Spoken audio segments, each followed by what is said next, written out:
નમસ્કાર, બેનિફિટ બુલેટિનમાં આપનું સ્વાગત છે. હું રાજવી. તો જાણીએ આજના મહત્વના સમાચાર. રાજસ્થાનના રાજમસંદમાં 109 કાર્ટેજ વિસ્ફોટક ભરેલો ટ્રક ઝડપાયો. 2 શખ્સોની ધરપકડ. પોલીસે 981 જિલેટિન સ્ટિક્સ, 93 ડિટોનેટર અને સેફટી ફ્યુઝ જપ્ત કર્યા. ડોક્યુમેન્ટ ન હોવાને કારણે કાર્યવાહી. સમગ્ર મામલે તપાસ શરૂ.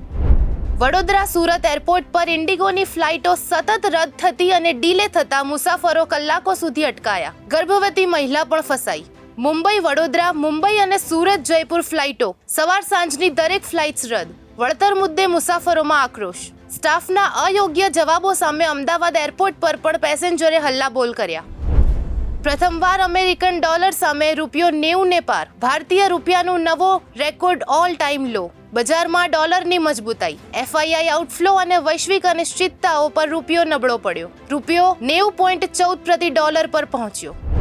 ભચાઉના વરસાણા પુલ નજીક મિની ટેમ્પો ટ્રક વચ્ચે અકસ્માત. ટ્રકની પાછળથી ટક્કર વાગતા 2ના ઘટના સ્થળે મોત અને 10થી વધુ લોકો ઇજાગ્રસ્ત. હાઈવે પેટ્રોલિંગ અને પોલીસ સ્ટાફ સ્થળે. ઇજાગ્રસ્તો હોસ્પિટલ ખસેડાયા. તો આવા જ મહત્વના સમાચારો જાણવા માટે જોડાયેલા રહો બેનિફિટ ન્યૂઝ સાથે.